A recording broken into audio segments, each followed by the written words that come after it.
యాత్రికుని ప్రయాణము. John Bunyan. మొదటి భాగము. విశ్వాసి.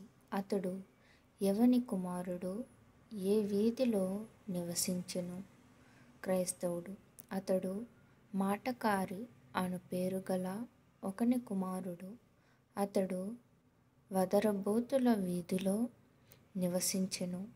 వదరబోతుల వీధిలో నివసించు వారందరికీ వాచాలుని పేరు బాగుగా తెలియను. వాని నాలుక మధురము, కానీ వాని చిత్తము నీచము. విశ్వాసి. అలాగా? చూపుకు అతడు మిక్కిలి చక్కనివాడుగా నున్నాడే. క్రైస్తవుడు. ఎరుగని వారికి అట్లే కనబడును. వానిని అతని ఇంట చూచినట్లయితే బహు వికారుడు. వాడు చక్కని వాడని నీవు పలుకుట వలన నేను చిత్రకారుని పనిలో చూచినది నాకు జ్ఞాపకమైనది. చిత్రకారుని పటములు కొంత దూరము నుండి సొగసుగా కనబడును, కానీ సమీపము నుండి వాటిని చూచిన ఎడల అంత మనోహరముగా నుండును.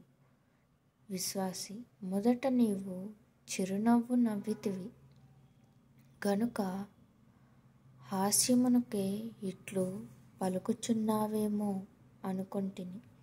క్రైస్తవుడు.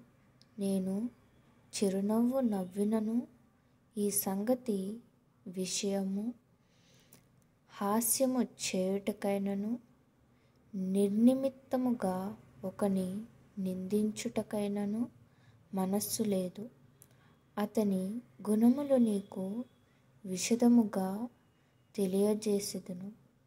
ఈ మనుష్యుడు ఏ సహవాసమునకైనను ఏ సంభాషణకైనను సిద్ధముగా నున్నాడు.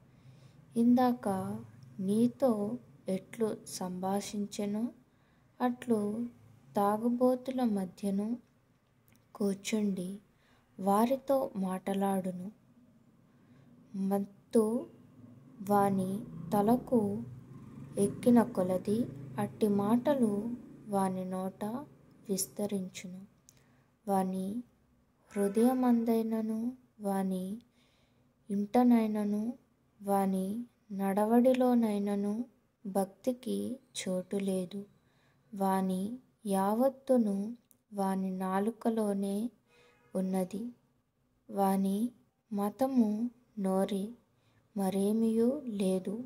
విశ్వాసి. అది నీ సాక్ష్యమా? అట్లయితే ఈ మనుష్యుని వలన నేను మిక్కిలి మోసగించబడితిని.